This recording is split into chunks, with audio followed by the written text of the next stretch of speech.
And welcome back in my YouTube channel biology with Neha. तो friend, इसके पहले की वीडियो में हमने देखा था टीनिया सोलियम का जनरल कैरेक्टर देखा था, उसकी फिजियोलॉजी देखी थी और रिप्रोडक्टिव ऑर्गन देखे थे। तो वहां तक हमने देख लिया था कि निषेचन कैसे होता है। अब निषेचन के बाद क्या होता है, यानी एडल्ट जीव फिर कैसे बनता है एक जाइगोट से, वो इस वीडियो में हम अच्छे से देखेंगे। तो अगर इसके पहले का वीडियो आपने मिस कर दिया है तो मेरी आपसे रिक्वेस्ट है, पहले आप पार्ट 1 देखिए, उसके बाद आप पार्ट 2 देखिए, और ये दोनों वीडियो देखने के बाद आपका टीनिया सोलियम जो है वो अच्छे से तैयार हो जाएगा। तो अगर डेवलपमेंट की बात करें तो हमने देखा फर्टिलाइजेशन होता है, फर्टिलाइजेशन के फलस्वरूप क्या बनता है, जाइगोट बनते हैं। अब इस जाइगोट में क्या होता है, क्लीवेज होगा, और क्लीवेज से क्या बनता है, मॉरूला। मॉरूला क्या होता है, मल्टी सेलुलर स्ट्रक्चर होता है।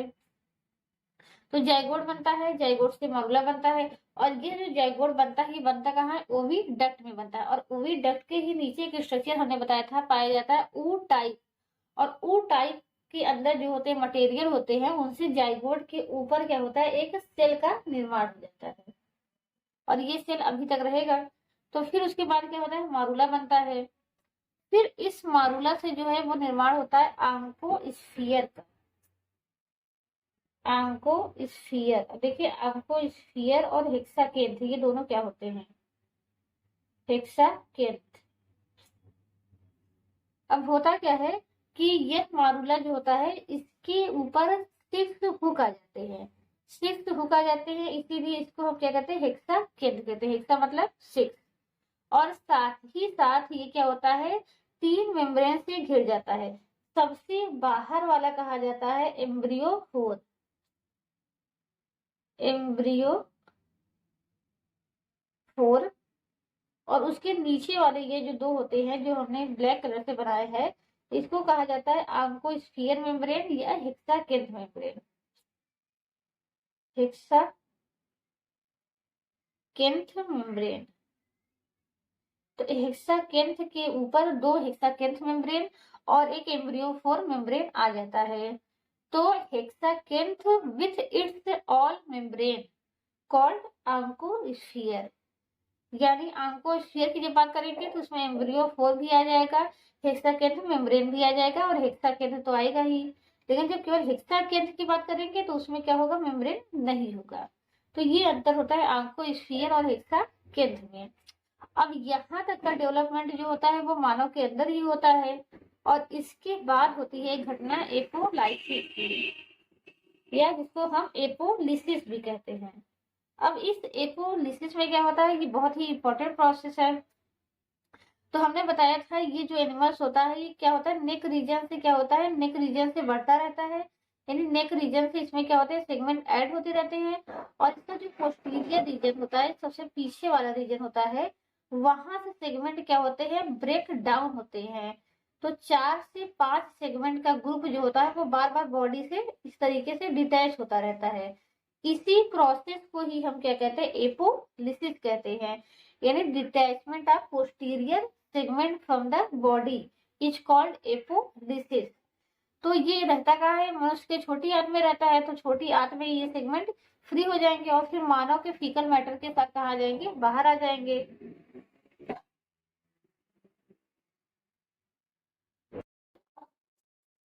और अब इसके बाद क्या होगा, सेकेंडरी होस्ट यानी पिग में क्या होगा, इन्फेक्शन होगा। तो फीकल मैटर पे कौन फीड कर देंगे, पिग करेंगे, और उस फीकल मैटर के साथ जो होगा, तो ये सेगमेंट क्या होता है, ये बाहर पड़े रहते हैं फीकल मैटर में ही, और ये सेगमेंट क्या होता है, धीरे धीरे क्या हो जाते हैं, गल जाते हैं, और ये आपको स्फीयर क्या होते हैं, बाहरी इन्वायरमेंट में आ जाते हैं। और फिर जब सुअर जो होता है या पिग जो होता है वो फीकल मैटर को फीड करता है, तो उसके साथ उसकी बॉडी में चले जाते हैं। तो सबसे पहले वो कहाँ जाएंगे, सबसे पहले तो वो जाएंगे उसकी छोटी आंत में ही जाएंगे, यानी सबसे पहले इंटेस्टाइन में ही जाएंगे पिग के। फिर इंटेस्टाइन से हम जानते हैं निकलता है हिपैटिक पोर्टल वेन निकलता है, हिपैटिक पोर्टल वेन, और यह हिपैटिक पोर्टल वेन कहा जाता है, लीवर में जाता है। तो हिपैटिक पोर्टल वेन आपका कहाँ जाएगा, लीवर में। फिर लीवर से ये जाता है हार्ट में, तो इस तरीके का ही किसी एनिमल का या किसी मनुष्य का सर्कुलेटरी सिस्टम होता है कि कोई चीज इंटेस्टाइन से, इंटेस्टाइन का जो ब्लड है वो जाता है किसमें, हिपैटिक पोर्टल वेन में जाता है, हिपैटिक पोर्टल वेन से फिर लीवर में जाता है, फिर लीवर से हार्ट में जाता है। यानी कोई भी आर्गन है उसमें धमनी आती है और उससे सिरा बाहर जाती है। तो उसी तरह इंटेस्टाइन भी है, इंटेस्टाइन से भी धमनी आती है और सिरा बाहर जाती है।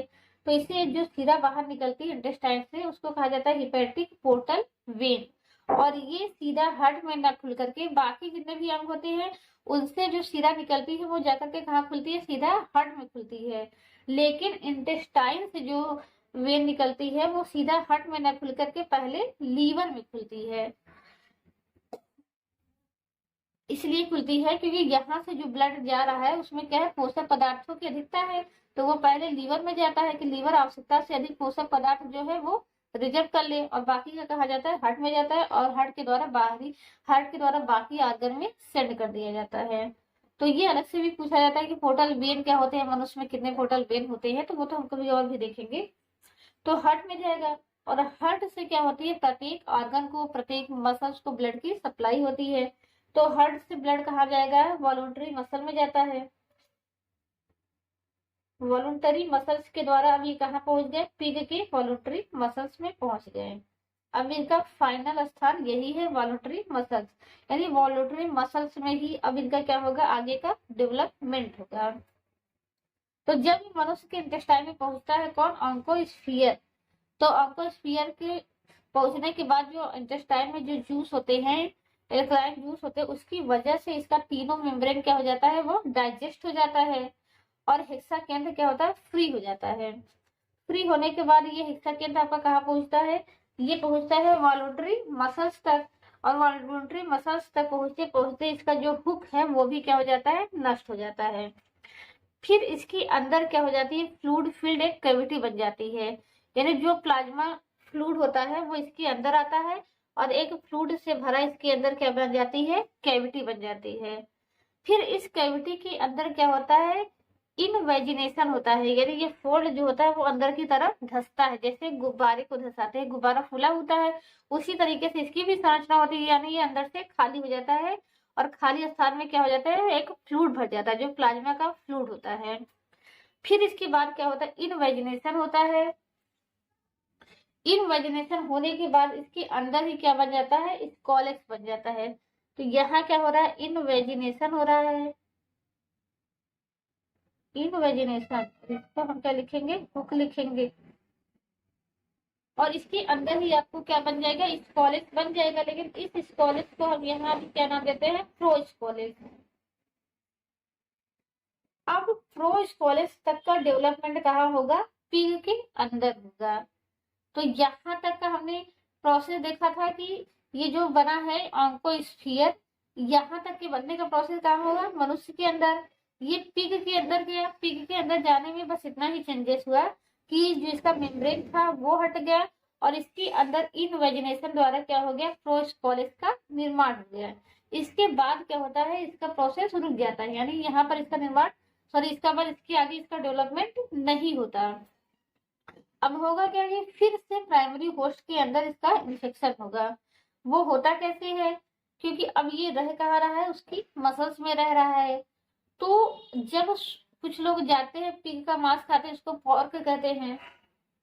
पिग का जो मांस होता है या मीट होता है, फ्लेश होता है, उसको पॉर्क कहा जाता है। और जब वो अच्छी तरह से पका नहीं होता तो उसी में क्या होता है, टीनिया सोलियम होती है, या सिस्टी सर्कस जिसे हम कहते हैं। अब यहाँ पर हम इसको हाँ एक नाम दे देते हैं, सिस्टी सर्कस। सिस्टी सर्कस, या इसके अंदर ये जो ब्लैडर बन गया है इसकी वजह से इसे हम नाम देते हैं ब्लैडर वार्म। इसको हम क्या नाम देते हैं, ब्लैडर वार्म, यहाँ लिख दे रहे हैं। तो इनकी जो संरचना बनी है इसको हम क्या नाम देते हैं, ब्लैडर वार्म या सिस्टी सर्कस। तो वह फ्लेश जिसमें क्या होता है, सिस्टी सर्कस वायेबल है, मतलब जीवित है, इन्फेक्शन के योग्य है, उसे कहा जाता है मीजली पॉर्क। मीजली पॉर्क यानी कि पिग के फ्लेश को अगर अच्छी तरह से पका देंगे तो उसमें सिस्टी सर्कस नष्ट हो जाएगा। लेकिन अगर पॉर्क का यानी जो फ्लेश है वो अच्छी तरह से पका हुआ नहीं है, उसमें सिस्टी सर्कस जिंदा है, तो उसको हम क्या कहते हैं, मीजली पॉर्क कहते हैं। तो ये मीजली पॉर्क यानी जब इन्फेक्टेड जो मांस होता है उसको जब ह्यूमन इंजेस्ट करता है, उसको ह्यूमन खाता है, तो ये जो सिस्टी सर्कस अवाइलेबल है यानी जिसमें रोग पैदा करने की क्षमता है, वो कहाँ चला जाता है, मनुष्य के इंटेस्टाइन में चला जाता है। और इंटेस्टाइन में जाने के बाद उसका आगे का डेवलपमेंट होगा। अभी यहाँ क्या हुआ था, इनवेजिनेशन हुआ था जिसकी वजह से अंदर गया था, और फिर इस कॉलेज का क्या हो जाता है, इवेजिनेशन हो जाता है, इवेजिनेशन हो जाता है। तो इवेजिनेशन होने की वजह से जो इस कॉलेज अंदर था वो इस कॉलेज कहाँ आ गया, बाहर आ गया। वो इस कॉलेज कहाँ आ गया, बाहर आ गया। अब बाहर आने के बाद क्या होगा कि नेक रीजन का क्या होगा, नेक रीजन लंबा होता जाएगा, और नेक रीजन में ही क्या होता है, हमने बताया था प्रोलिफरेशन होता है, जिसकी वजह से इसमें सेगमेंट ऐड होते जाएंगे, और इसका जो ब्लेडर है वो क्या हो जाएगा, इसकी बॉडी से डिटैच हो जाएगा, और ये फिर से एडल्ट संरचना बना लेगा, जैसे कि हमने पहले वीडियो में देखा था। और फिर एडल्ट में क्या होगा, फर्टिलाइजेशन की क्रिया होगी, फिर एपोलिसिस होगी जिसके द्वारा ये पिग को इन्फेक्ट करेगा, और फिर पिग का अध पका हुआ मांस ह्यूमन खाते हैं, तो जिसकी वजह से फिर ह्यूमन में इन्फेक्शन हो जाता है। तो इस तरीके से इसकी लाइफ साइकिल चलती रहती है। तो यहाँ तक हमने क्या देखा, इसका डेवलपमेंट देखा। आइए शुरू से अंत तक इसकी लाइफ साइकिल भी देख लेते हैं।